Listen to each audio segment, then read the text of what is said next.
And I finished my round last night. Oh, that's awesome, man. He's kind of propped up there. I won't move him, but yeah, I just got done gluing in the teeth and bondoing on the horns. That looks great, man. Someday, man, you'll all have one. Someday. Oh man, if it was as easy as it is here in Alaska, you would have multiple rams. But yeah, it's a different beast down in British Columbia trying to get a stone sheep, I think. Yeah, it's challenging. I feel like I'm getting there though. I'm in a rush, but I'm not in a rush in the same breath. Like, you know, most things in life usually come I'm not going to I shouldn't say most things in life come easy to me, but I've been very good at systematizing almost everything that I do in my life. That was one of the things that I figured out about life early on, is that if I apply a system, I can get good faster than average people get good at stuff. But hunting is one of Sure. those things where I can't seem to hack it. You know, like 5 years for my first elk took me 3 full seasons to get my first blacktail. Took me 7 years to get an elk in British Columbia. Probably take me 5 or 6 to get a sheep. And at the time, I find those experiences very frustrating. But then in hindsight, the humility and the experience that I gain as a hunter, I quite honestly wouldn't want it any other way. Like, I see what it does to people who go out and get really quick success, or maybe take a bunch of guided hunts really quickly, and it's just like, that's not the memories that I want. Hmm. Yeah, Yeah. absolutely. Yeah, the whole process is what you look back on and appreciate, and you appreciate how you got to that point where it becomes easier. You know, it took me 4 or 5 years before I got my first ram as well, Right. and that whole process was difficult and frustrating at times. But yeah, you really learn to appreciate that, and then things that seem frustrating before get easier, obviously, and it just becomes natural. You know, you kind of know where to look and know how to do things better. And yeah, you don't learn um, in early success. You don't learn as much. 100%. 100%. Like, they're well earned lessons. Okay, well, I'm gonna jump in. We'll do a bit of a quick intro, and then we'll just dive into this thing, man. Okay, that sounds good. Awesome. All right, everybody, welcome back to the Mindful Hunter podcast. I'm your host, as always, Jay Nichol, and we have a good friend of mine on today, Ben Reynolds. And Ben is a hunter who lives in Alaska and is lucky enough or fortunate enough to kind of experience all kinds of super cool adventures. And Ben is one of the guys who early on we kind of developed an Instagram relationship, and he would see that I was trying something or that I'd put up a gear list. And Ben's one of those guys who can reach out with tips and do it in a way that doesn't piss you off. Like, that's the thing about having a podcast, is that as soon as I say I'm going to do something, like, everybody and their brother is DMing me, telling me, a better way to do it. And sometimes you're like, guys, this is the point. I'm just going to try and figure it out. But some people are able to do that in a way, and they come from a place with their own experience where it's like it's welcomed. And I always thought Ben did a really good job of that. And he's somebody I've looked to kind of for advice and experience in the mountain hunting arena. And so, our schedule's finally lined up, and he's gonna hop on here today, and I think we'll kind of discuss a broad range of topics. So, already mentioned before, but thank you again for taking the time, Ben. I really appreciate you coming on today. Yeah, thank you, Jay. Yeah, it's a pleasure to join you on the podcast, and I appreciate those sentiments too, because I come from a place that I had to learn the hard way, and didn't quite have the early success or mentors or the information that is readily available now to get into things. And so I like to help out people that are also in that place where they're learning and putting in the hard work and effort to do things the right way. 100%.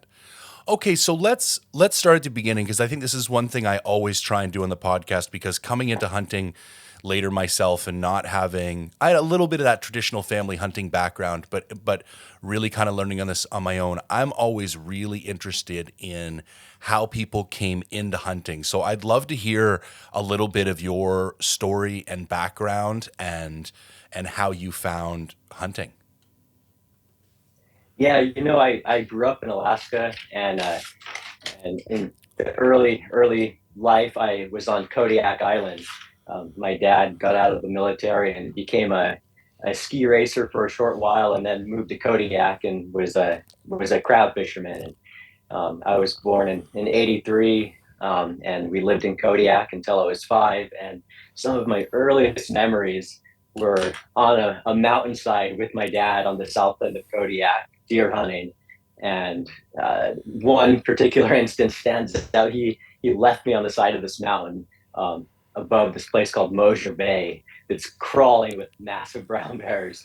He left me. I was 5 years old, just 5 years old, left me on the mountainside by myself while he went off and stalked a blacktail. And, and it might not be the best thing to do with your little boy, but it stood out in my mind and got me to start feeling okay by myself in the mountains.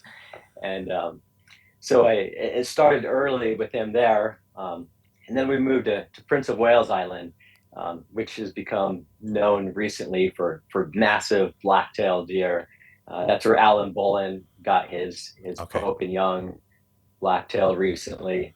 And so from there, we just started blacktail hunting a lot. My dad was a logger, and he would get me up at 4 in the morning and take me out blacktail hunting. And he wasn't really the type of guy to really teach me the technical aspects, and not that he was that into technical hunting like we are today, but he really just taught me hard work and grit and suffering.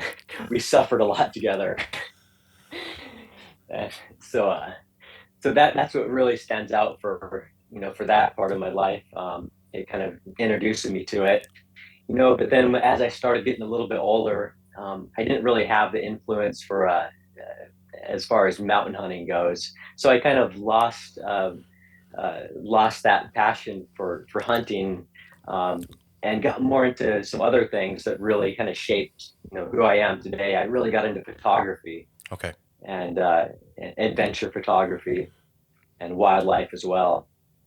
I know you do. You're into photography as well, and it's something that you can really go deep into and really gets you into the mountains and into nature. Yeah, it's very interesting. I've So even found yeah.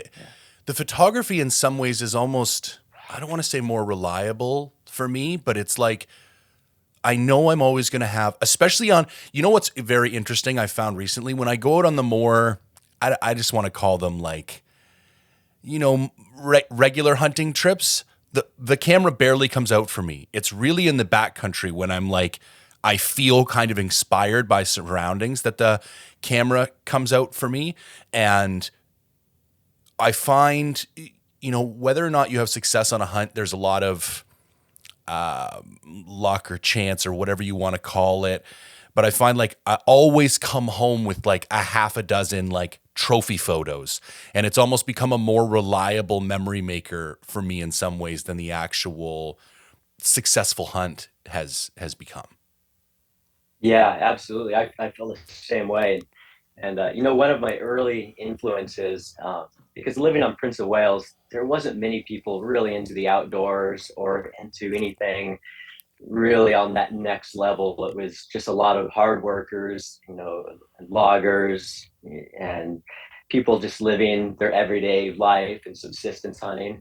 And I was homeschooled as well, and so I Okay. really didn't have that much influence. But I like to read, and I like to read about adventures. And one of the first real big influences in my life that I never got a chance to meet was the photographer Galen Rowell, Okay. uh, who was a climber, a mountaineer, and nature photographer. And he really approached photography in like a fast and light way. He would envision light in a certain way in some remote wilderness area, and then he would go with minimal gear and just go fast and light and move through the mountains like unencumbered by heavy gear. And that really made a mark on me. So that's what I started doing at that time as a teenager, is really developing those skills just moving through the mountains with intention for a goal. Right. And I think that really translated to hunting later on. Um, but then in my late teen years, I really got into snowboarding, um, and kind of lost the wilderness experience in a way. I mean, I was still out in the mountains and heliboarding and doing things like that. And then I got into commercial fishing and spent Okay. 10 years of my life running fishing boats and fishing through the spring season, fishing through the fall season. So it was Right. really kind of just left me with the winter and really couldn't hunt much. And it wasn't really until about in 2009 I got married to my wife, who's from England, and we fished for a couple more years after that. Lived in England for a while, and then realized I wanted to get out of fishing, and so that's when our life changes really opened up the opportunity to explore the fall seasons, the spring seasons, and not just be stuck in the grind of running a fishing boat. And so 2011 was the year that I really got back into hunting. Okay. I put in for the Alaska the fishing game draw system and won a mountain goat tag for Kodiak Island that first year that I put in.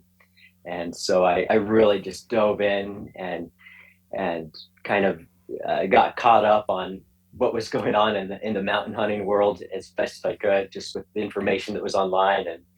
And the other influence in my life that really shaped how I approached the mountains was a climber named Mark Twight. Okay. You may have heard of him. He has a podcast Okay. with Michael Blevins uh, now that really explores the physicality, and how the physicality of working out, of moving through the mountains, and how that affects your mindset. But back in the late 90s, early 2000s, he approached alpinism in a way that no one else was doing. And like Galen Rowell, he moved fast, he moved light, and he approached um, just huge, audacious objectives in remote places in a way that people hadn't before. And his mindset was that he just would he would go deep into his mind, into these places where he would suffer and but enjoy it and learn from that process of suffering and put up these routes that were crazy and ahead of their time.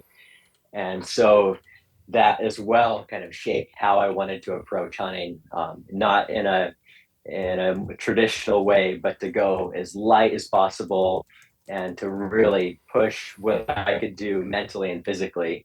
Um, and so I went into that first mountain goat hunt in that way, and it was a success. I got a goat. It was a rifle hunt, a solo hunt at the end of October, and it was cold and snowy and icy, and I had a lot to learn. I didn't know what I was doing really. Like, I still approached it in that old school way where I just boned it out. I didn't bone it out, I quartered it out. Yeah. And packed quarters of a mountain goat out of the mountains in Kodiak, and just did things kind of in an old school way. But I realized that was what I wanted to do. That really brought all these other principles of things I did together. And I thought, this is what I want to do. I really want to dive into mountain goat hunting. And now that my wife and I lived back in Alaska, from living in England for a couple of years, I really wanted to provide meat as well, and just be self sufficient, and dive into that world. I would love to dive into the professional transition a little bit more because I'm finding I myself am kind of going through it. I've gone through it before, so I feel like I'm a little bit prepared. But I find a lot of people who listen to the podcast in our kind of age category are also in between chapters or looking at a transition. So coming from a place where, from what I understand, fishing is very lucrative. It's a very hard job, but it probably also afforded you a certain lifestyle that you got used to, and most of your experience would be in one realm. How were you able to navigate a professional transition? Like, how did that actually work for you, practically speaking? Yeah, it really did kind of shape who I was. The fishing, it really gave me the the knowledge and the it gave me a really solid work ethic. Right. You problem solve. You just learn how to do things efficiently and to get things done. It didn't really prepare me as much to have a job in outside of fishing. In a way, it's really specialized. Yep. Um, but the hard work and problem solving, that's what it really taught me. And so I didn't really know what to do um, when I wanted to get out of fishing. But through a few different influences, I got the idea of starting a home service company, and I thought if I can figure out a niche market where I could work hard, work for myself, and keep it simple, and still have time off like fishing gave me, then that might work. And so I just spent a lot of time just researching. I didn't go to college. I don't have a business degree, but I knew the type of lifestyle that I wanted, fortunately. And so I was really able to develop a business plan with the end goal in mind, which was time off um, from work, not devoting all of my life just to work, Yeah. and to really have a good lifestyle. And so that's the place that I approached it from. Um, so in short, we started a window cleaning company, Okay. and specializing in high end residential work where you can provide a high quality service and provide a service that's valuable to people that goes beyond just the physical act of what you're doing, but you're providing a feeling to people, and people will appreciate and will pay well for that. And so that's what we did. And my wife and I continue to do that with no employees, just ourselves. And we work about we start work at the end of April after the spring skiing season. Okay. After I quit fishing, I was able to actually dive more into split boarding and ski mountaineering type things. And I'm actually sponsored by a company, so I spend a lot of the winter and spring on the glaciers and the mountains, climbing big lines and riding. And then we start work in May, take all of August off for sheep hunting, and then start back up again, and then finish by November. So we really only work about 5 months of the year, and then we're able to pursue our other passions, and that's exactly where we wanted to be when we started out. Dude, I'm loving what I'm hearing right now. Like I'm, as most people know, listening to the podcast, I'm 44, and I would say like the standard definition of commercial success was really my driver in my 30s. Like I wanted big ass bank account, big ass house, probably working 60, 70 hours a week, like a really standard definition of success. As I've transitioned into my 40s, I started looking at what was actually bringing joy into my life. Like I realized whatever number may or may not be in the bank account wasn't actually affecting the way I felt about anything. And that what was affecting the way I felt about things was how many hours per day I was able to spend doing things I wanted to voluntarily do, like doing things that I liked. And I really only had this epiphany, even as like really clear crystallized for me in the last year or two, that I am much happier making less money. And I want to put it in context. Like I'm not telling people to go out and make minimum wage and not plan for the future. That's not what I'm saying. But if you can create a lifestyle that doesn't have super rigorous financial demands, and you can find a way to make that room in your life for the things that you want to spend time doing. And I love that, like, you didn't become a hunting guide or a ski touring guide, or like, because the way most people go after this is, I love doing this thing. How can I get a job in this industry? You know, I used to be a snowboard instructor, and after 2 seasons, I hated snowboarding. and because you get burnt out. And I love the fact that you found something that allowed you to craft that lifestyle around, doing what you love. And it was like you went in there and like defined that. Okay, I always ask this question when I work with clients: what would need to be true for this to be a success? And I love how you might not have gone about doing it that way, but you kind of set these parameters, like, this is what I need in my life to be happy. Now, with those, let's assume those are given variables. Now, what else can we do to make those things true? And I really feel like, as some people know with Mindful Reviews, like, this is kind of the path that I'm really trying to move more into, spending more time doing the things I love, while still being lucky enough that my actual job is lucrative enough that I can, take a pretty significant amount of time off every year. So, I mean, congratulations, man, because I think that's not an easy transition to do, and you've done it very well. And I want to give one shout out to the snow sports.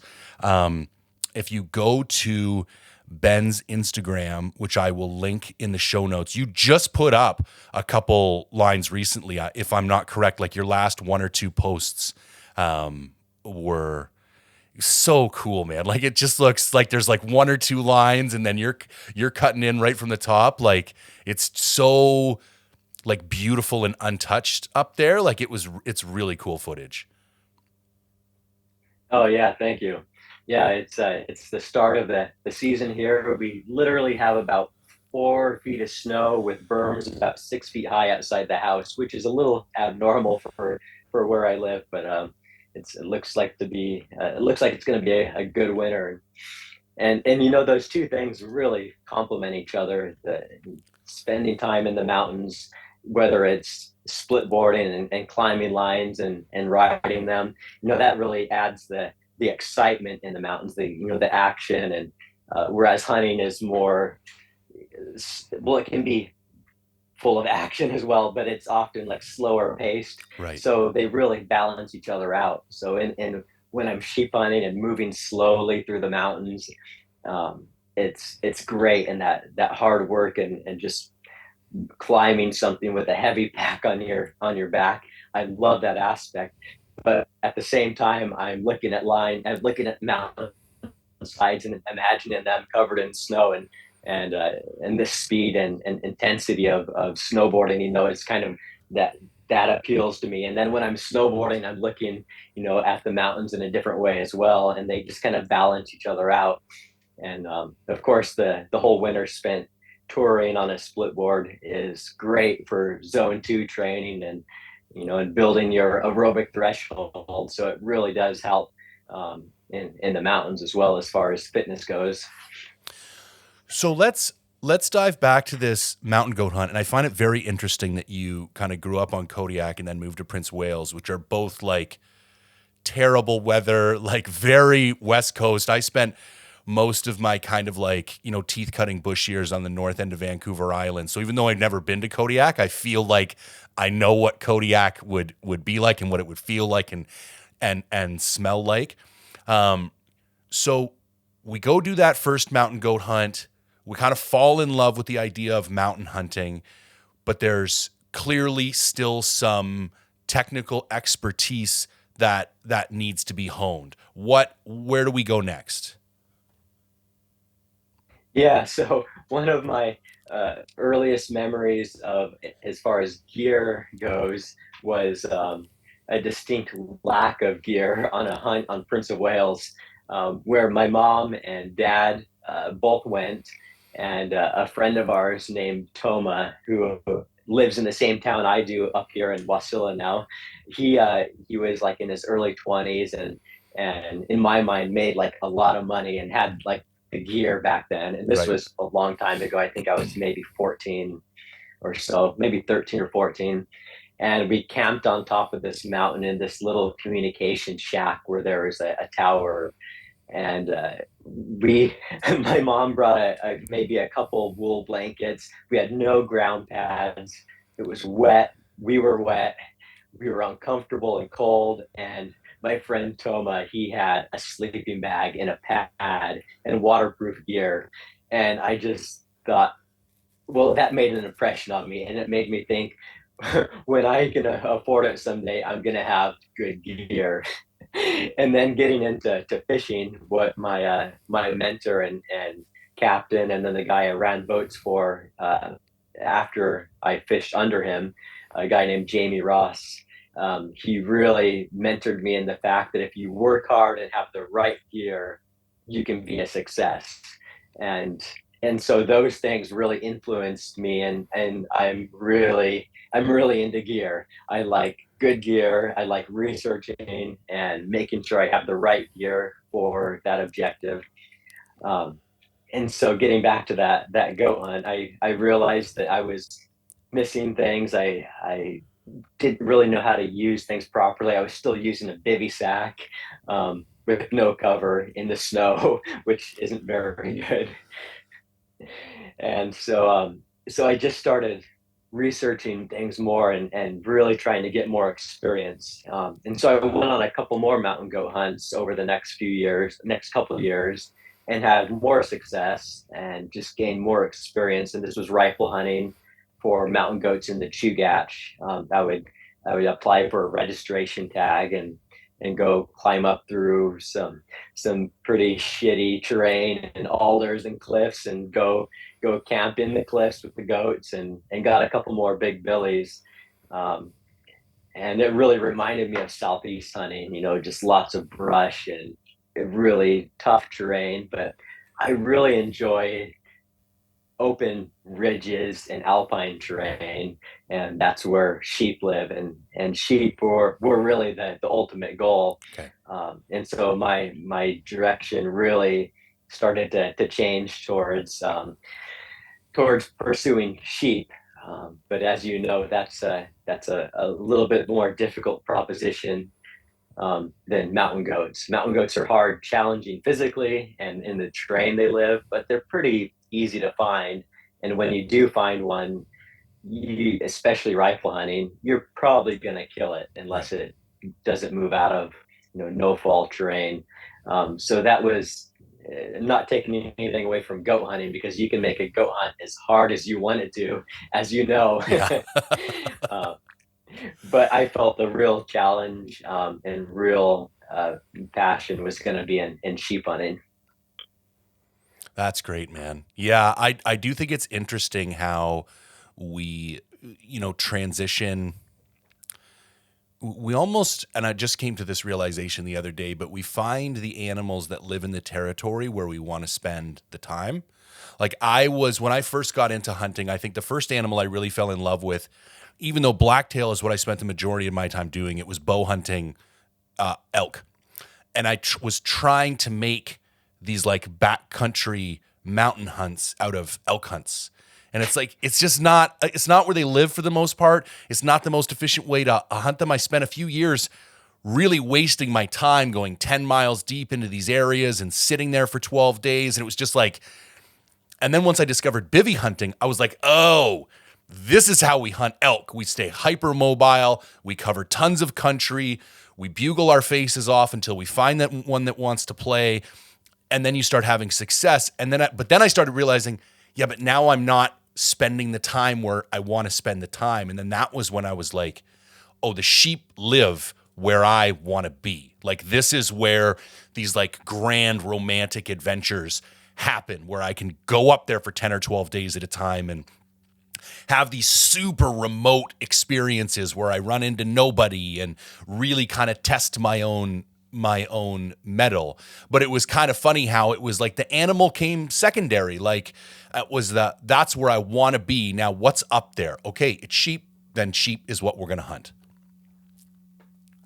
Yeah, yeah, that's funny that you say that, because whenever I go to Kodiak now, which I go every fall to bow hunt deer. I got into to archery a few years ago, and so I'll go over there and chase blacktail with my bow. But I always end up in the alpine ridges with the goats looking for deer, when the deer are most often down lower. Yeah. So I spend most of my time just like running around like where I want to be, as opposed to where the deer are. Yeah. Yeah. And That's fortunately, sheep are in those places, not on Kodiak, but it sounds like we both love the same style of hunting and the same environment, and fortunately, that's where sheep are as well. 100%, man. So let's walk through the kind of evolution of your approach to gear. You mentioned a bivy in snow and learning like, well, okay, that's not what I'm going to do. What other kind of main lessons did you have? And I know this is kind of like a vague question, but what is your current approach to mountain hunting as far as gear goes? Yeah, so it's really evolved over the years as my style has evolved. I always knew that I wanted to go ultralight and minimal. And so as far as shelters go, I've gone through so many shelters. And the last experience you have in the mountains always affects how you're going to approach the next hunt. So I've gone heavier, lighter, depending on how miserable the last trip was. Um, I know you had leaking issues on Yep. your last trip and wet issues. And so that might influence you to approach your next hunt with a shelter that offers a little more protection, and maybe you go overkill because the last time, really affected you in that sort of way. So I've always gone back to, I always try to get back to as light as possible, but I have gone too light. What would an Um, average pack weight I be for you? I don't want to interrupt, but just so people have an idea of when you say light, what do you mean by? And let's take something like a 10-day sheep hunt. What would a pack weight look like for you? Sure. So I try to minimize the weight in areas I can while still being effective. And that's a topic that I've been exploring in my own mind with recently is how to be ultralight but ultra effective at the Right. same time. I love this And topic. so to get to the pack weight, I can do a 10-day solo sheep hunt with rifle, optics, chest pack, binoculars, everything in the low 50s. Oh my God. That's so impressive, man. I don't oh my God. You cringe, don't you, when you see what my pack weighs? you're you're literally twice Yeah. my weight. Yeah. That and doesn't help. At least and I'm a big guy so I can carry it.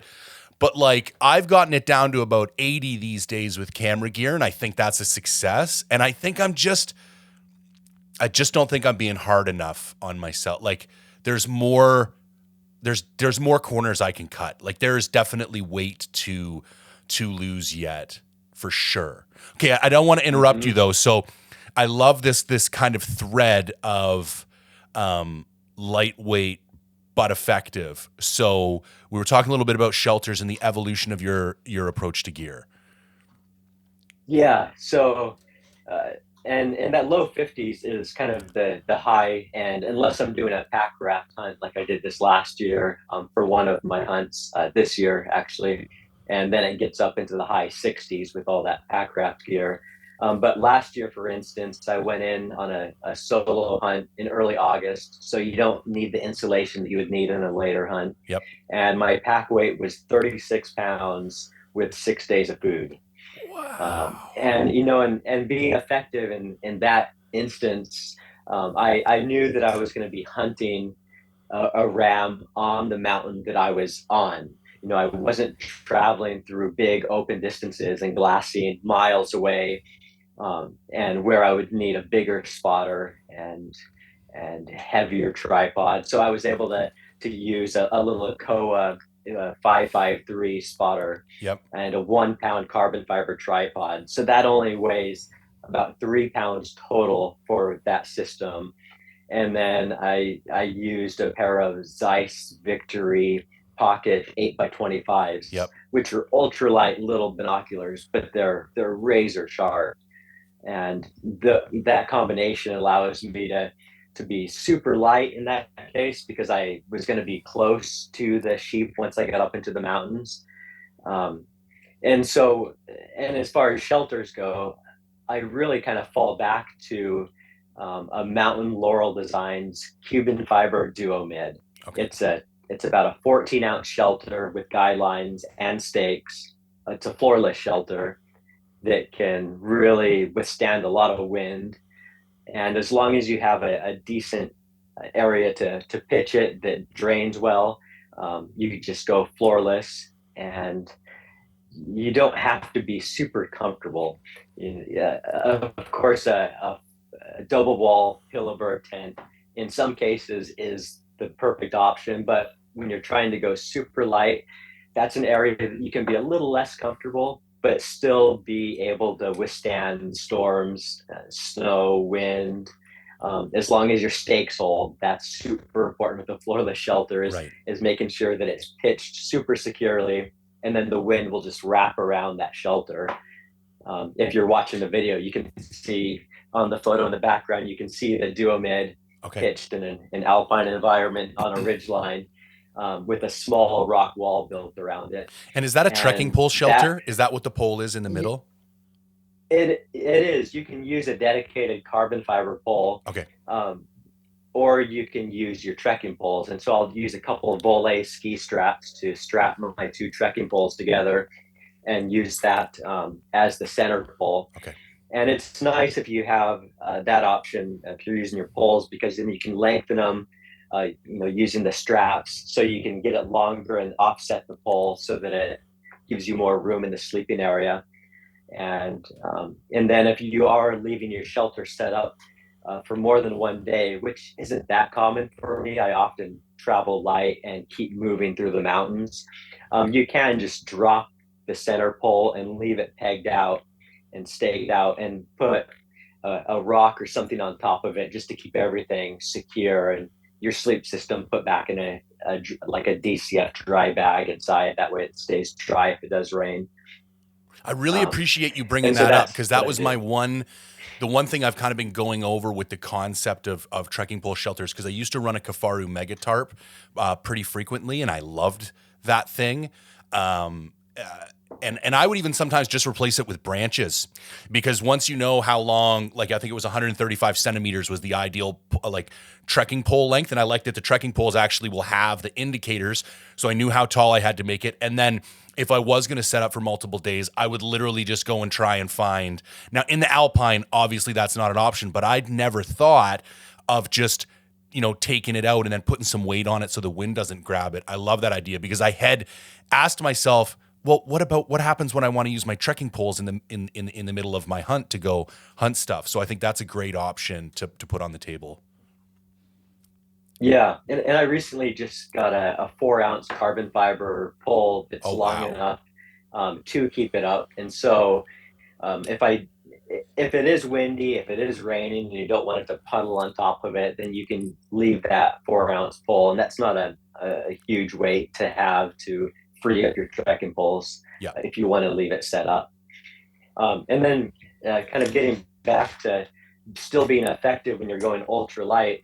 A lot of times I am in areas where it's big open terrain, you're glassing literally 2, 3 miles away. And so while an ultralight pair of binoculars and little spotting scope and little tripod are good for when you're hunting close to where you are, that's not, it's a good way of getting light, but it's not really effective. Right. Um, because when you're glassing those longer distances and trying to determine if a ram is legal, because you'll spend so much more time trying to get closer, trying to determine if it's something you want to go after, and you're using way more energy. And so I've come to the realization that larger glass can be really advantageous and make you more effective. And so I'll use a Koa a 77 spotter and a Gitzo carbon fiber tripod.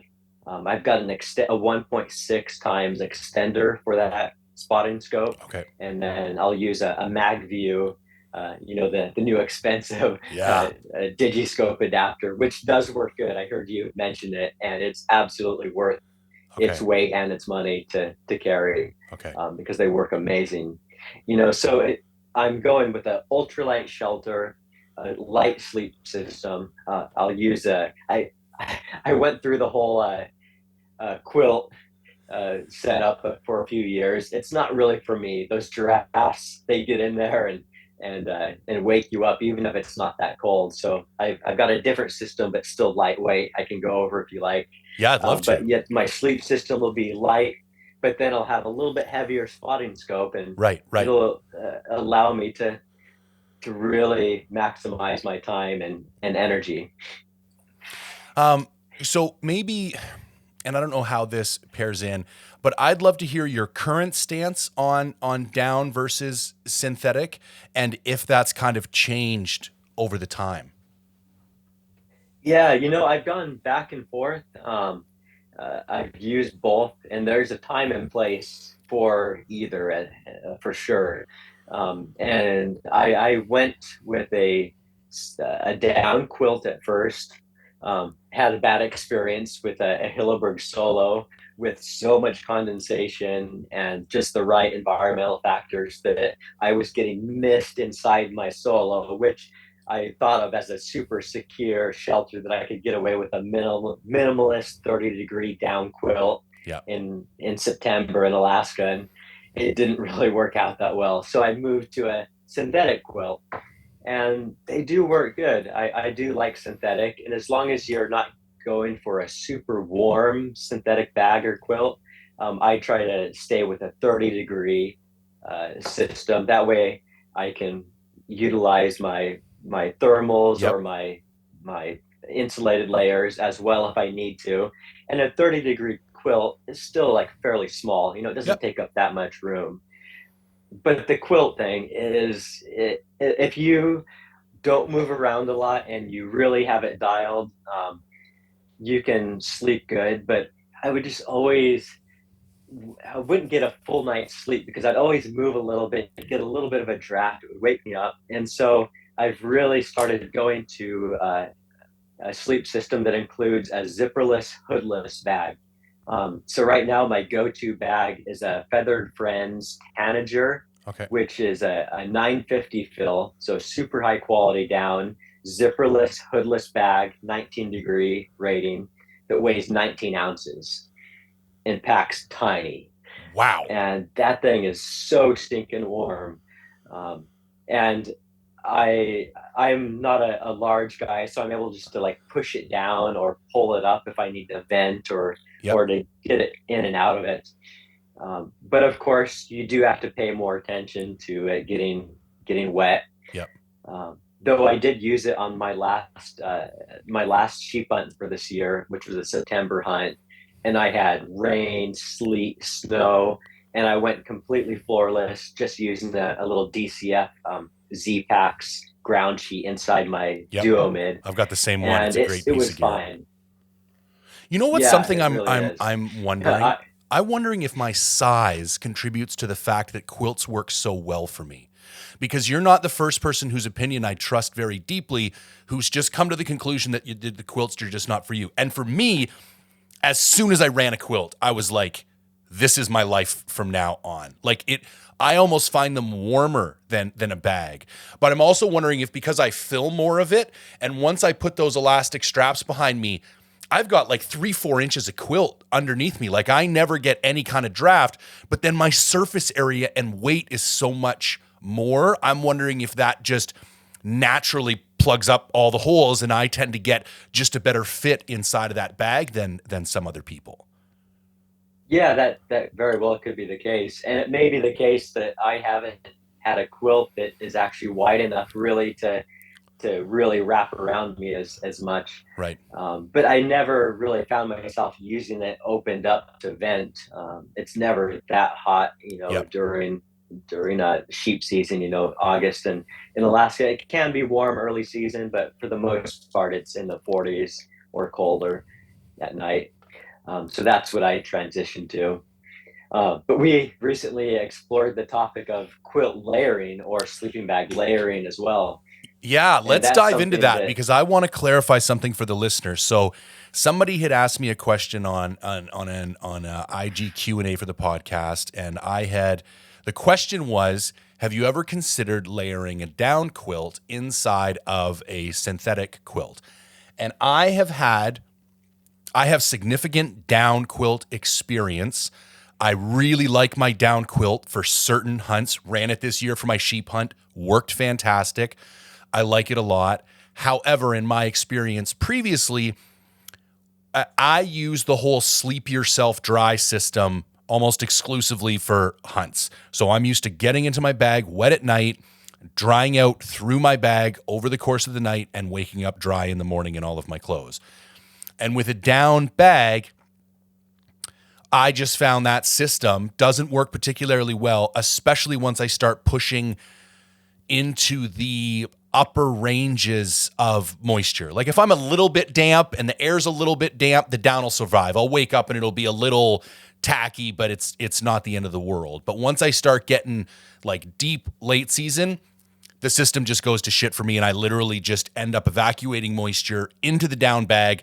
Down bag gets wet, compresses, and system is useless. So when somebody had asked me that question, my first response was, I just intuitively, I didn't look it up, figured that what would happen is that the moisture would leave my body, go into the down, flatten the down system wouldn't work, and then you'd essentially just have the R value of whatever the synthetic quilt on the exterior had. However, Ben was good enough to reach out and say basically that because it's a dual layer system, you kind of have some different things going on now as opposed to just having the down by itself. So maybe expand on that a little bit, because you've experimented with this before and you're a little bit more comfortable with this kind of technique than I am. Sure. And so if you are trying to dry out your clothes and sleep it dry, synthetic is the way to go for sure. Even though I am a proponent of down, this year on my first sheep hunt, it was super wet, and so I did take a synthetic quilt, which I still have, an Enlightened Equipment Enigma 30-degree. Yep. And I was absolutely soaked when I set up camp in the Alpine, absolutely soaked everything. And so I literally went to bed with all my clothes, including my rain gear, which was saturated. I was wearing a Sitka 2-point series, which does pretty good, but it was saturated as well. I literally climbed in with all that stuff into my synthetic bag and then shed a few layers through the night as I started to overheat. Of course, like 3 a.m., I was still like kind of damp and cold, and it was just a nasty feeling, but I knew it was working. Yeah. And by morning, all my things were pretty much dry. And I wouldn't have done that with a down bag, no matter what type of layering system. So if it is going to be a super wet hunt, I will go to synthetic still. But as far as just normal perspiration off your body or a little bit of dampness, you can get away with down. And the system that we were discussing was layering a synthetic bag, a light synthetic over bag over a down bag or quilt.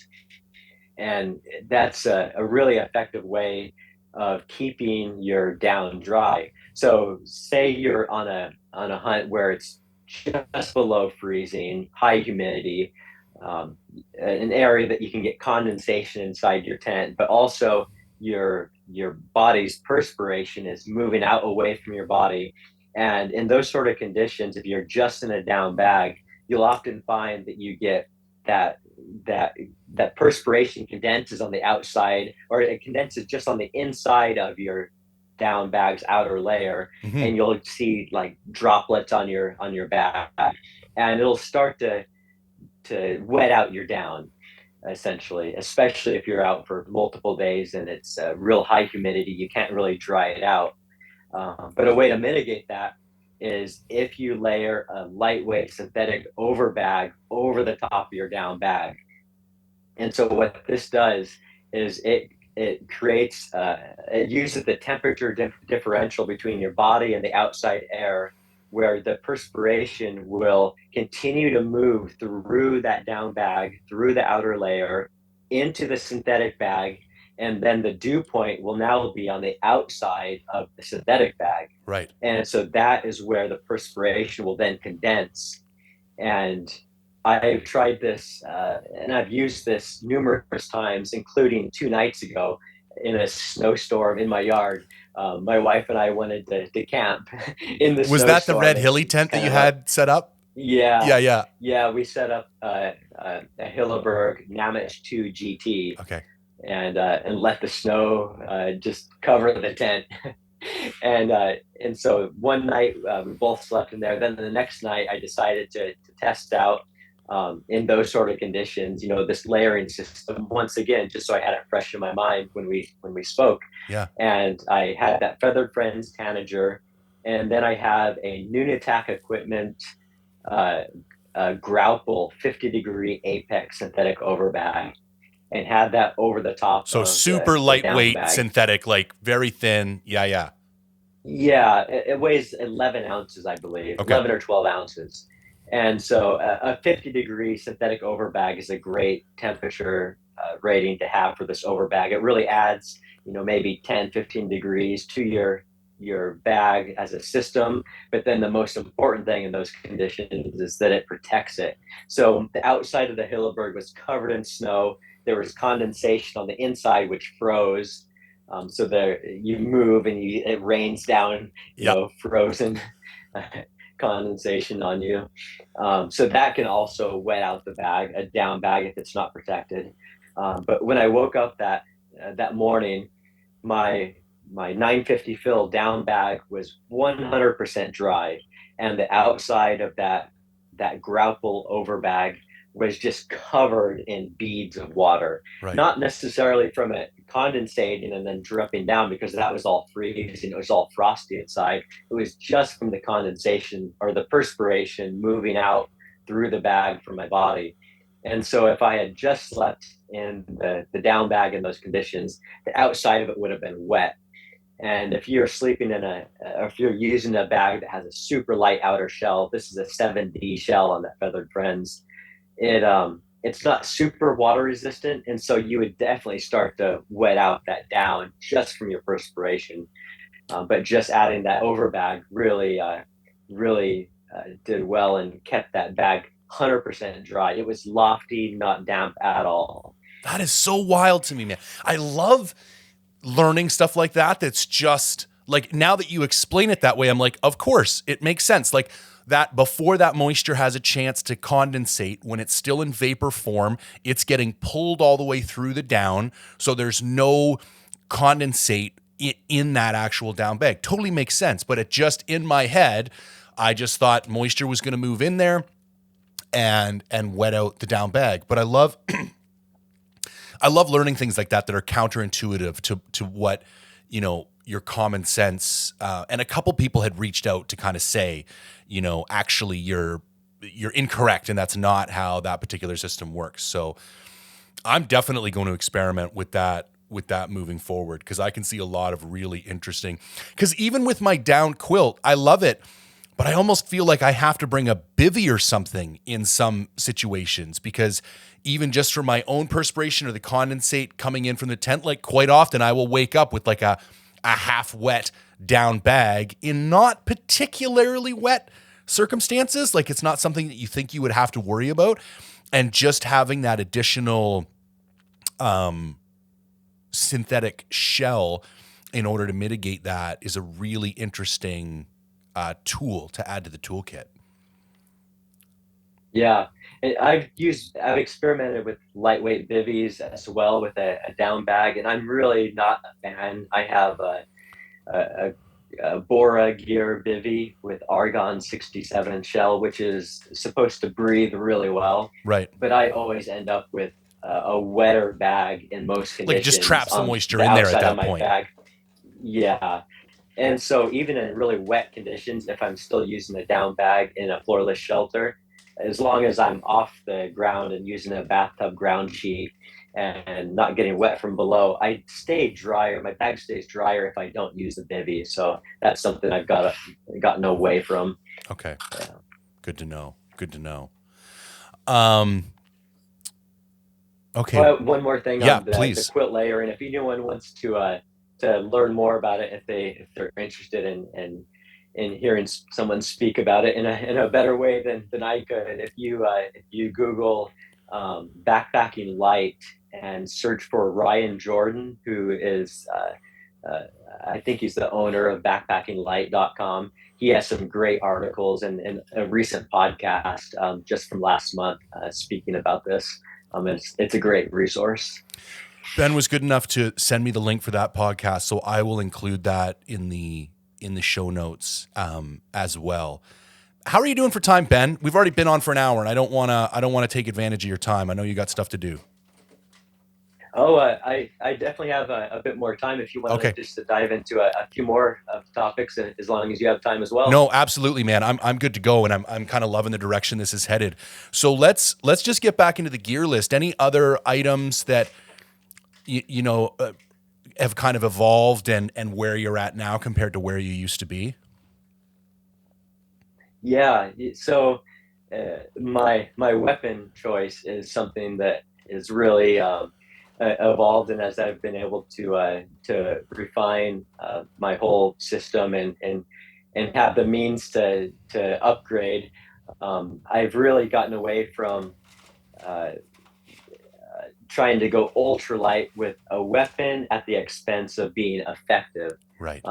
And so, uh, just to say what I'm using now for a mountain rifle is a Barrett Fieldcraft, which is a great lightweight, high quality rifle with a Night Force NXS 2.5 to 10 by 42 scope, and the whole setup, scoped and loaded, weighs under 7 pounds. Oh, wow. But and I run it out to 1,000 yards And what's your during caliber practice. of choice? So I use a 6.5 Creedmoor Okay. for sheep hunting. Yep. Um, uh, some might think that's a little small, especially for bear protection. I do use a monolithic bullet. I'm Okay. a fan of the Barnes 127 LRX. It has a decent ballistic coefficient and performs really well. Um, and I've taken a ram out to 518 yards with it, and it was devastating on the ram. Perfect. Through both shoulders, and worked great. And so uh, it's a capable system that that I can really reach out. I feel comfortable out to 600 yards with it. Looking at my my ballistic calculator, it still has the performance on mid-size game to get me to 600 yards, which is really what I'm comfortable with, especially with all the environmental factors in the mountains, Right. wind and angles. Um, but I think the key for any of your gear that you're using, whether it's your weapon system or your lightweight gear, is really practicing with it and really knowing its capabilities. And so that's how I approach all of the pieces of gear and everything that I use. Is I really want to have I would really want to be familiar with it and have the knowledge of how to use it. There's the saying that you don't rise to the level of the occasion, you fall to the level of your training. Right. And so I will spend all summer. When I have a chance, I'll go out and I'll shoot in realistic situations. Okay. There's an area in the Alpine that I'll go and I'll set up scenarios where I'm shooting in the wind. I'm shooting at steep uphill, downhill angles. I'll run my system out to 900, 1,000 yards, and practice making wind calls and using the system as a whole, using my rangefinder, making sure that the settings are right so I can dial in my mills, and just practicing getting into these real life positions and situations where a range is not going to teach you how to do that. Right. Yeah, I feel the same way. I definitely need to take a page out of my archery book because I'm a big proponent of practicing archery the way that you hunt archery, and I think we can learn the same thing for rifle.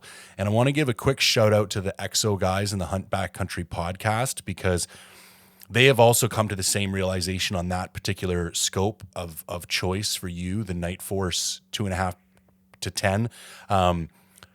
and they did a whole series on it. And I think there's basically a podcast with the Night Force guys.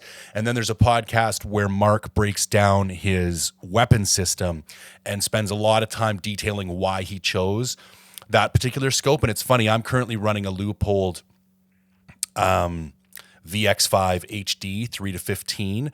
And there's a very compelling argument for that Night Force scope. Like, it's a very intriguing piece of gear. And I mean, I'm not going to switch tomorrow, but I'm definitely kind of considering moving over to that scope. It's a very interesting piece of kit.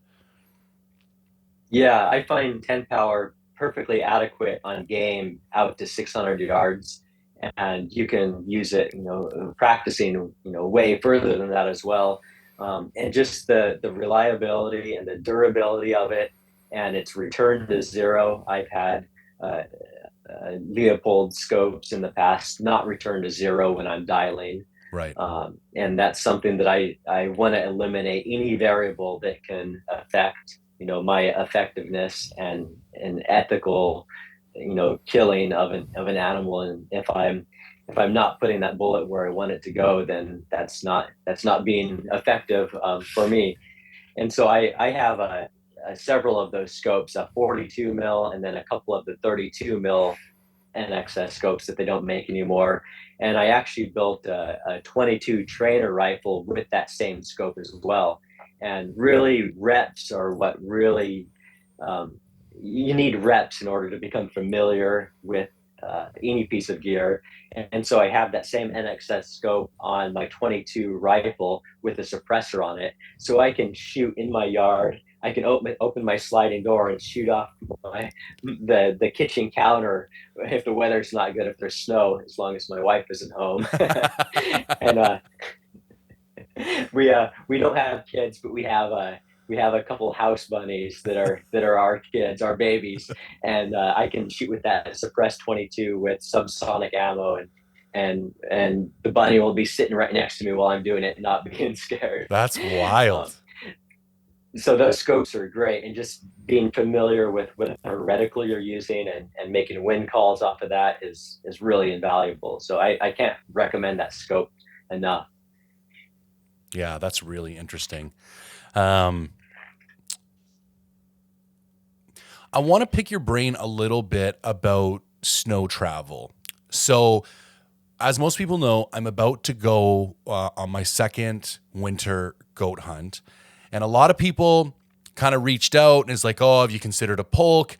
Have you considered some type of backcountry ski? The ones from Altai seem to be quite popular. And I've asked around a little bit, and for a solo guy, I don't think the sled is the right option. The other thing people need to recognize is that I'm not out on big open alpine, like glacial fields where I could ski for 10 miles. If it was the situation, I could definitely make an argument. I'm in very like heavily forested, very steep, broken terrain, lots of creek crossings.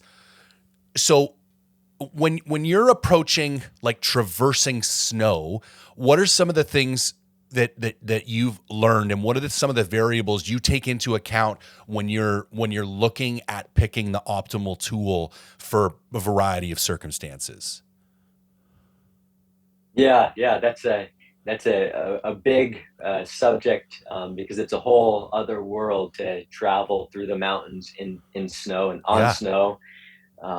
So it really depends, like you said, on the type of terrain you're in. Um, there's so many options you have. Uh, when I'm climbing steep terrain and deep snow, we use a tool called verts, Okay. which are snowshoes that don't articulate. When you're on steep terrain, you cannot use a snowshoe that articulates so that you can walk efficiently on moderate terrain. You need, otherwise it just goes to the angle of the slope and slides out on you, Right. and you're just going to be fighting and struggling with it. And so these vert snowshoes, they stick to the bottom of your foot in a way that they're strapped on or clipped on depending on the binding system. And so it allows you to literally just make steps up steep terrain in snow. and that's what we use to climb spine lines, to snowboard, and all these big lines that we climb. But a lot of times in mountain goat terrain, you're going to have wet snow. It's going to be shallow in places, and those they're not going to work as well because they're not going to bite into like frozen ground or shallow snow. They're mainly for like deep snow. Okay. Um, so there's some options that you can use with crampons. So crampons are invaluable mountain goat hunting in the winter, Yep. even on snowless terrain. If it's just frozen alpine terrain and you have a heavy pack on, they really do help a lot. And so there's different sort of ascent plates that can attach to your between your crampon and your mountain boot, Okay. and they're aluminum plates that allow you to climb, that just enlarge your footprint of your boot. They're not huge, but they do make a huge difference in climbing snow, but you still have the front points of your crampons sticking out on the front. Okay. And so I've always thought if I was going to do a mountain goat hunt down in Southeast Alaska, which is similar to like Yep. the Yep. type of terrain you would be in, that's what I would use if I was going to be in a lot of steep terrain, is an ascent plate with a crampon. Okay. And you can still walk on flat ground with them if it's deep snow. You can still utilize them as a snowshoe. They're not going to be as good. But what you could do is use a larger snowshoe or a ski or any type of uh, thing like that to travel over flatter ground, and then just be carrying your ascent plates and then just ditch your snowshoes and use those once you get into the steeper terrain. Right. So that's one option, combining a couple different tools and using one in one situation and then switching to the other. Yeah, I like that. I used the MSR Lightning Ascents last time and kind of destroyed them. Although I want to take some responsibility for that. We've been talking a lot about lightweight and effective. I think you also need to recognize that when you start going ultra lightweight, there are limitations to the gear. And that if you don't respect those limitations, you're going to experience failures that I don't think are really the fault of the gear. I think you kind of have to recognize that by making that compromise and taking a piece of ultralight gear, you just might have to be a little bit more careful with it. And I don't think I was as careful with those as I could have been. A prime example, I think you're crossing a chute and you've got all these bowling ball sized boulders and you end up walking a lot where your foot comes down between two boulders and you're kind of placing your entire weight on the middle of that snowshoe while positioning the two boulders underneath the front and the back of the snowshoe. And that's an unbelievable amount of pressure to be putting on the side rails of these ultralight snowshoes, which are really just this like eighth of an inch thick, metal. Like they're not designed for that type of thing. And I think I was a little bit harder on them than I needed to be, but I like the idea of the ascent plates. This year is a little bit different in that I'm not going in like one location super deep for the whole trip. I actually have 4 different areas pre-scouted, and I'll be able to kind of do a combination of snowmobiling and driving between them. So I also have the option to kind of like leave a couple different things back at the truck. And it's more going to be like a series of 2 to 3 day trips. And that will allow me to kind of do some experimenting and go and be like, okay, well, that didn't work out really well. Maybe I'll try something else or leave something else. Have you ever experimented with any kind of like ultralight polks? One guy hit me up and he was basically, I think he gave me a link for it too, and kind of built something out of like a crazy carpet. And it was just like, kept it in his back. And then when he had an animal or he had something down, he had the ability to pull something across the snow in a slightly more efficient manner.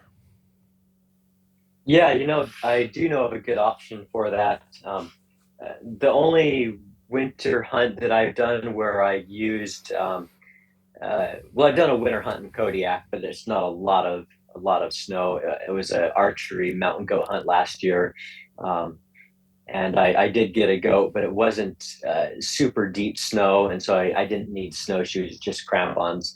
But I did do a hunt before where I used my split board north of Fairbanks in December, Okay. at 20 below 0 Fahrenheit. Wow. And actually shot a caribou while on my splitboarding along, and a caribou ran in front and was able to offhand take a shot, and it was about 4 miles back from the vehicle. Um, and so it took multiple trips to get it out, and it was all on my back, not using a sled. And I really thought in that situation a polk or a sled really would have been beneficial, as opposed to skinning out with 90 pounds on your back in the dark at those temperatures. So that leads You're me to just, another question about any type of ski system. How do you feel, especially and recognize like it might be like a more novice user? Do you find it significantly harder to balance with a load on some type of ski system than on a snowshoe system? I'm so familiar with split boarding and touring on that I don't think so. Okay. But if you aren't really familiar with and experienced on skis or a split board, then obviously snowshoes are going to be easier, just because it's not hard to ski tour, or not hard to split board, but it is something that it takes a lot of reps, and it's a whole nother world to get into. Right. Whereas snowshoes, you can just strap on and go and stay a bit more balanced. But the sled that I was thinking of, or the polk, is made. I forget which part of the company makes it, but Alaska Airframes, I believe, or is it Alaska Tent and Tarp? I think there's several companies under the same roof. I think it's Alaska Tent and Tarp. They make this roll up polk that's made out of a really tough plastic. I don't know if it's a UHMW because it's flexible, but it's a roll up polk that goes into it rolls up into a tube, maybe like 4 feet long, and rolls up really nice. It's built really well to carry a lot of weight, so you can actually keep that on your pack, and then you can unroll it, strap your meat to it, and then you could ski or snowshoe out pulling it. Cool. I can send you a link. Yeah, that'd be great. And I've always thought if I was going to do a winter hunt that had a lot of snow and horizontal distance to travel, I would definitely get one of those. Right. Cool. Um, okay, I want to hit up these IG questions, but I also don't want to leave the gear conversation too early. Is there any other, specific pieces that you want to hit up on, or do you want to transition to some questions? Yeah, there's so many aspects that we could go on for hours getting into gear, because that's something I really get into, boots and footwear, clothing systems. But we obviously don't have time to get through all of it today, so we'll have to do another podcast and cover a few more specific topics. But really, like, as much as gear is important to me, and as much as I nerd out over it, it's really not the most important thing. Like, I really think that having the right mindset going into a hunt and having the priorities of what you want out of the hunt are like really the most important things. So just like to sum up like this section, like when I go out on a hunt, what really makes it successful is that I want to maintain my integrity to myself when I go out on a hunt. So what that means for me is that the experience of the hunt, the adventure of it, really is the important part. And while the end goal is to get a ram, for instance, I can still have a successful hunt if I don't get that ram, as long as I go out and I know that I've really stuck to my integrity, to my goals. And what that means is that it's especially in the mental space, that those times when you're out and it gets difficult and you're not having a good time, you're not seeing animals, and even though you continue on, you're still hunting, but something switches in your Yes. brain, Yes. and that you're being a bitch. Yeah. That You're phoning it in, you've man. broken You're there. mentally. You're there, but you're not present. Yes. Yes. You're considering options to quit, options to make it easier,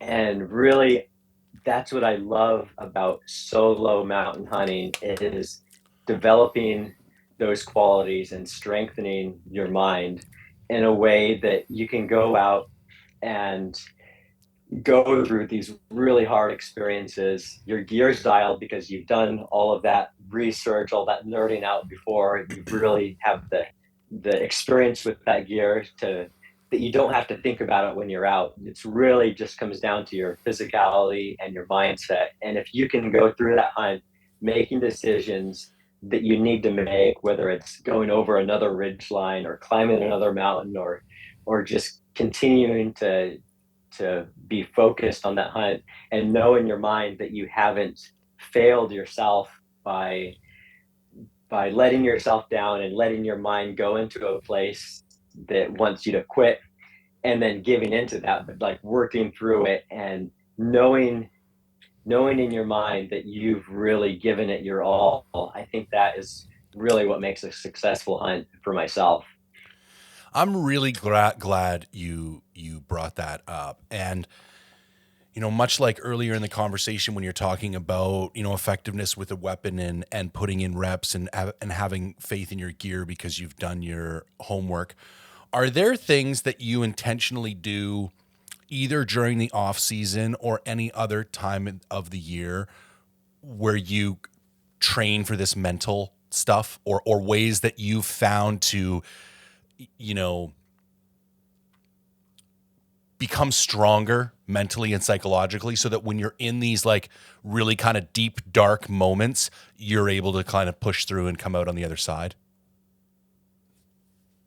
Yeah, there's a term that I really connect with is that hardships don't build character, they reveal it. Mm. So you go through a hardship, and of course, is you can allow that hardship to build your mental strength, and it'll strengthen your mind later on.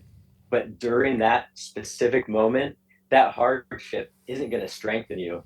You're going to fall back to what your training was, like what your mindset really is. It's going to reveal your character in the moment of that hardship. And so I really feel that you need to put yourself in situations that you can experience those hardships and learn from them and grow like throughout the year. Don't wait until you're on a hunt and then think you're going to rise to that level all of a sudden when you haven't been practicing that. That's not your way of life. And so really just doing in general in life, doing hard things and enjoying them and really seeking out challenges mentally and physically is what really prepares you to be ready for that really hard hunt or that really hard thing in life. Um, and everything's connected, from the hardships and hunting, overcoming those and really going through those things prepares you for other aspects of life and business and relationships and everything. So I just really think that if you go into whatever activity you're doing with intention to really do it with integrity and with the intent to learn from it and to grow stronger mentally, I think that's just going to help you develop as a person and develop your character. I love it, man. I love it. Yeah, it was funny. I did that bodybuilding competition last year, and I can say without a doubt there is almost nothing compatible about bodybuilding and hunting except mental discipline. Like that diet that I went through for those 4 months is bar none like the hardest pure mental challenge, because that's all it is. It's 24 hours a day, 7 days a week, where you have to force yourself to not do the thing that you want to do.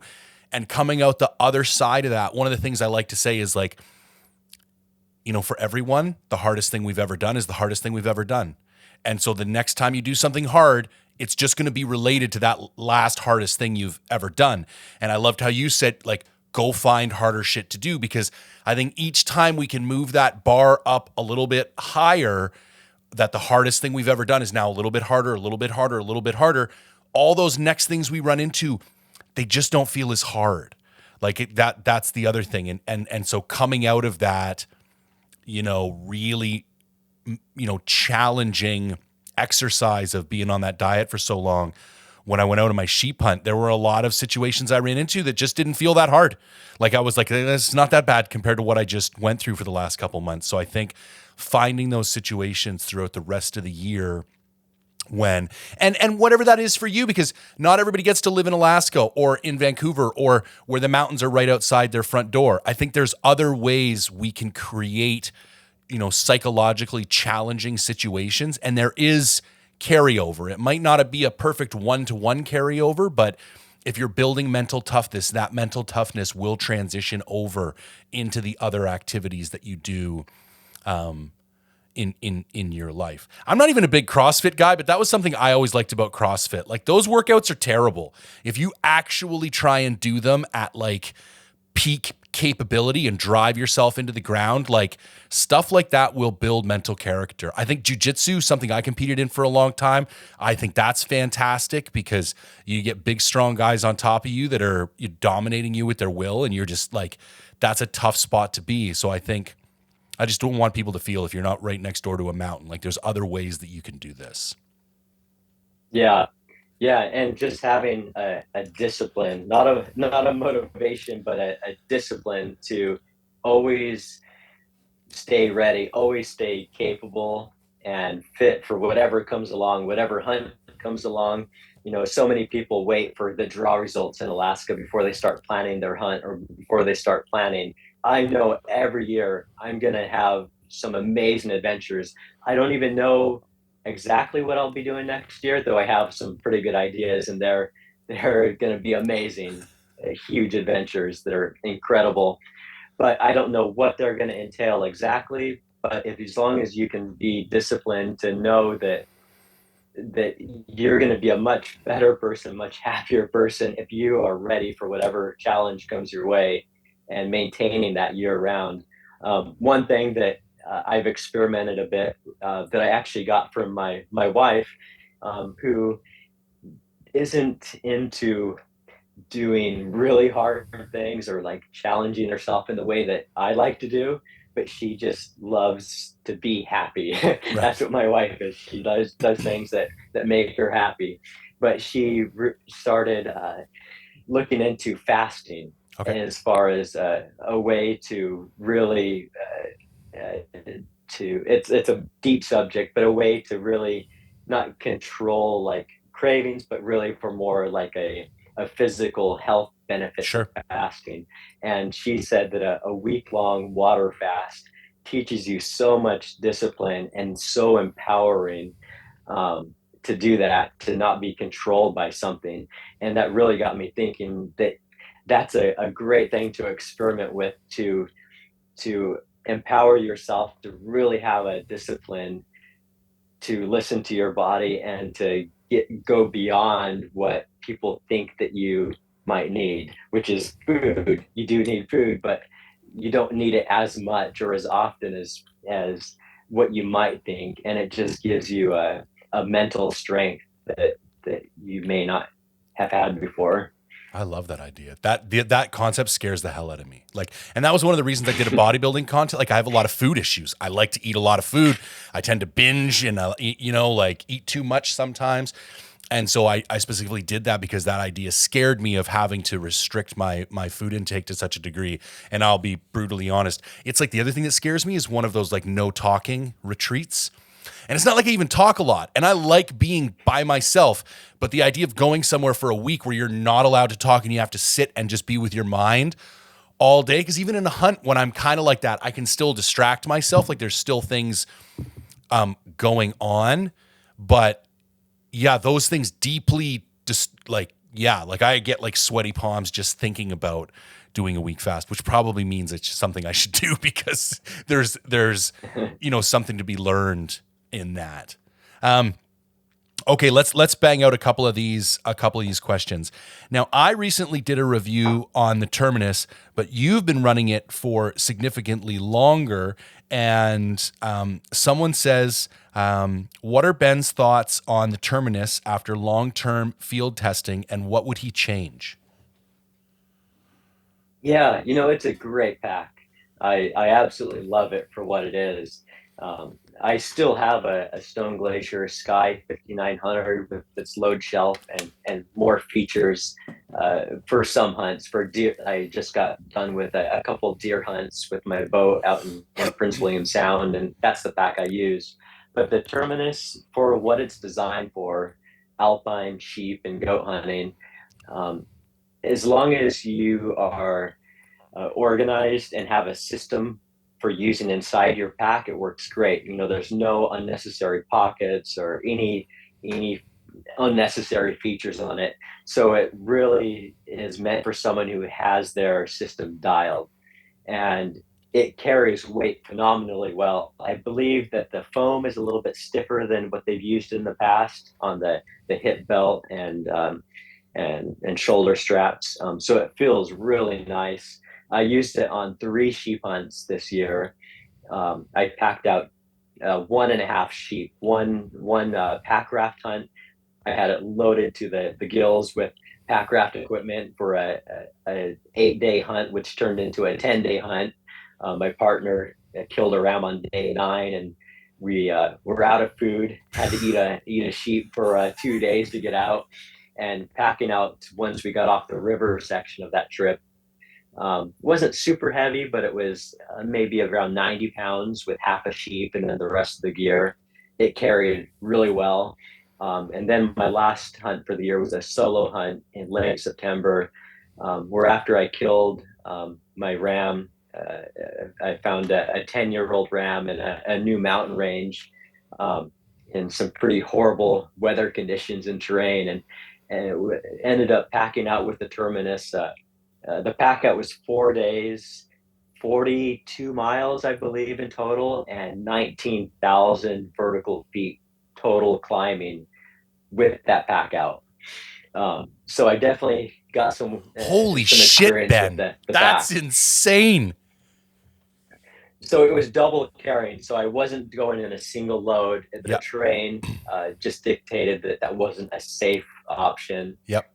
I myself weigh about 136 to 142, depending on my training schedule. So having a 120 plus pound pack isn't safe if you're going to be covering that type of terrain. Yeah. So it was shuttling loads, 2 loads. So each trip I was carrying maybe around 70 to 80 pounds And you at did any decide one to shuttle time. loads. This is something I've thought of myself. Like when I was on my first winter goat hunt, I started to realize, oh, there's no way I'm getting out of here in one trip.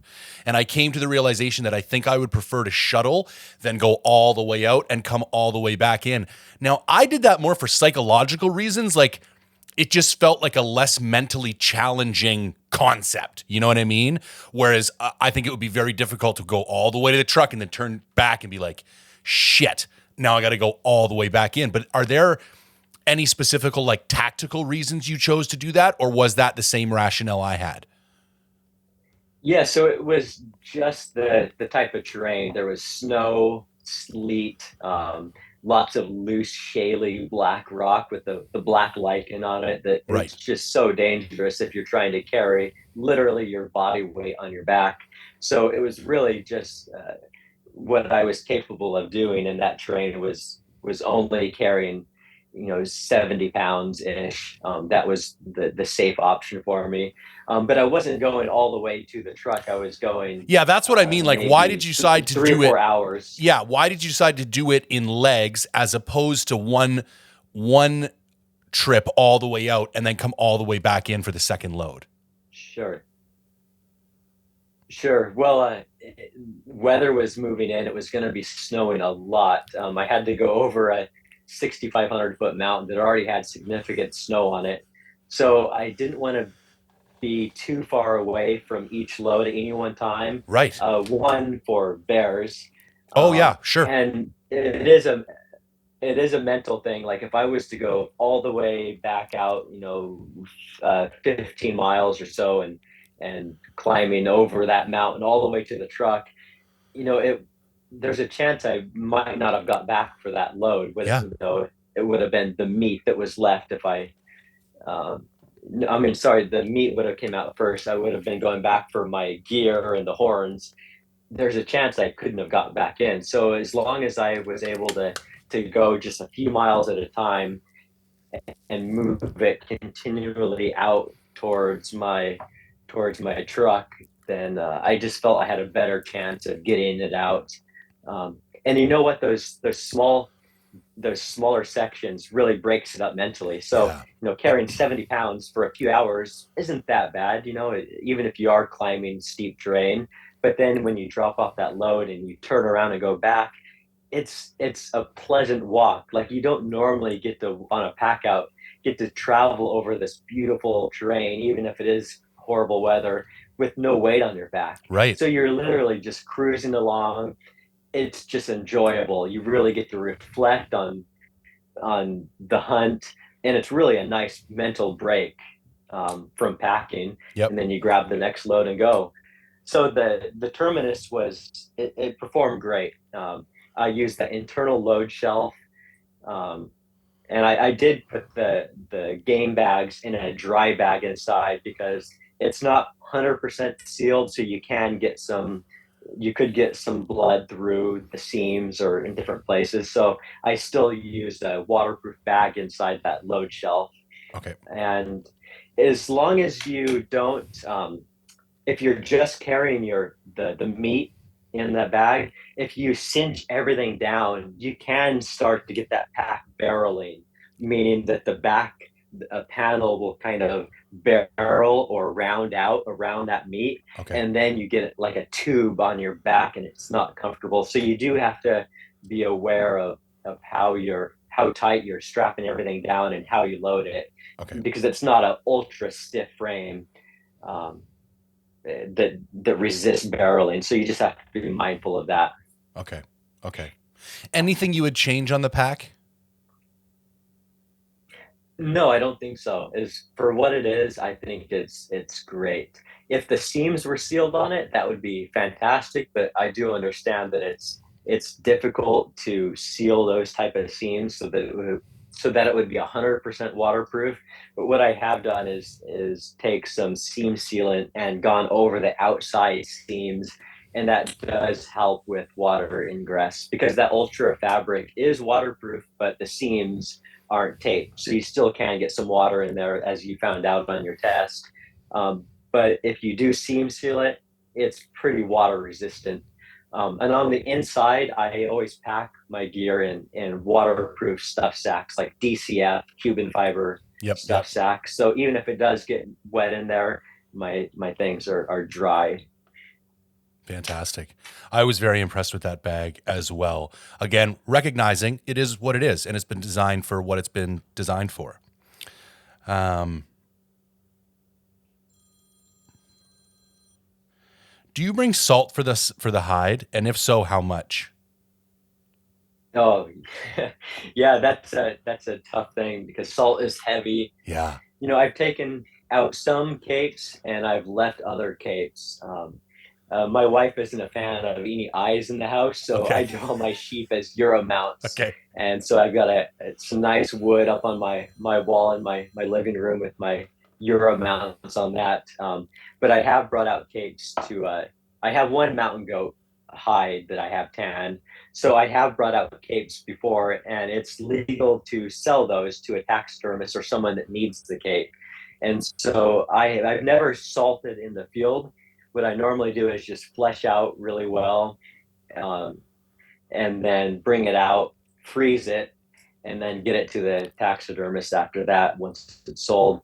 But I have had issues with capes going bad, and twice I've had a sheep cape turn out to not be good. The hair is slit, and I think that is because it's gotten moisture on it. A couple of the capes I've washed in the field because they were really bloody or dirty, and try to dry it out as best I could, but then the bacteria must have got on it, and the cape was ruined, Okay.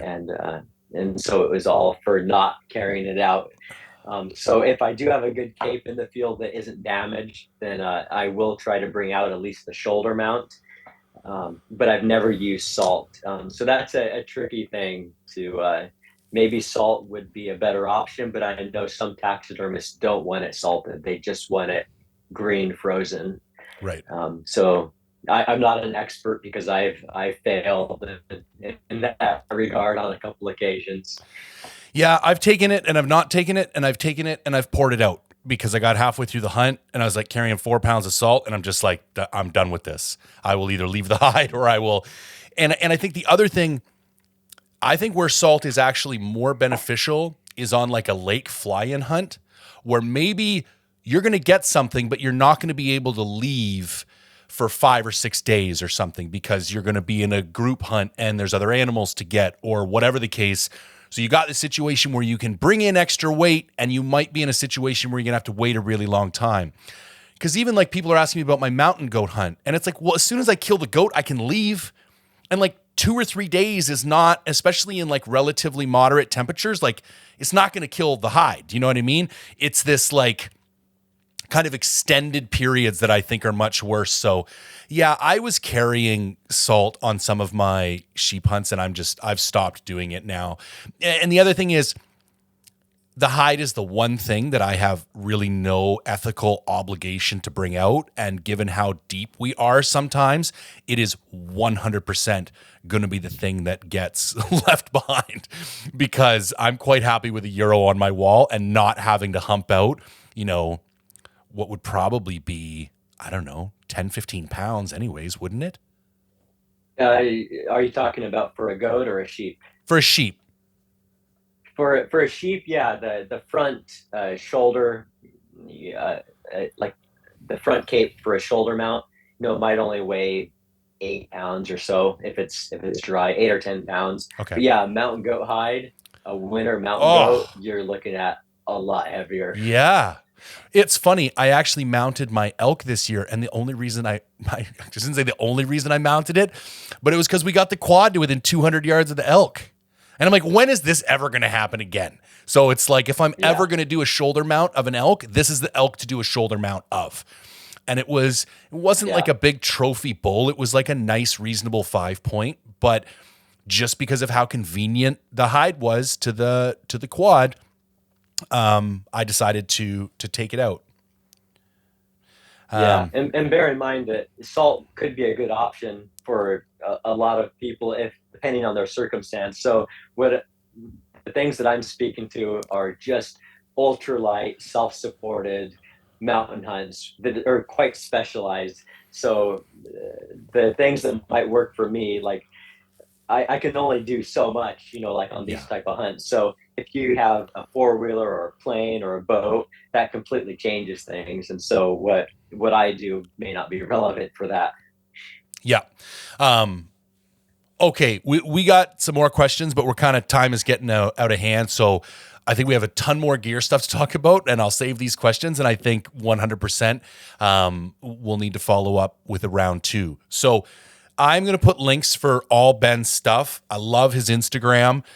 So I highly recommend giving him a follow, and I'll put some links for your sponsors and the podcast and stuff that we talked about. But anything you want to add or close out on, Ben?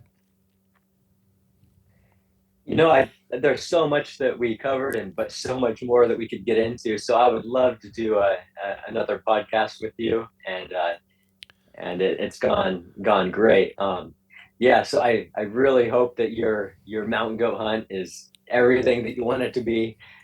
It's going to be an incredible adventure. I'm really looking forward to hearing your experience on that, and definitely reach out if you want to discuss off air anything regarding the hunt. And it's been a pleasure chatting with you. Thanks, Ben. I really appreciate it, and we'll get round 2 on the books here shortly. Enjoy the rest of your day, my friend. All right, thanks, Jay.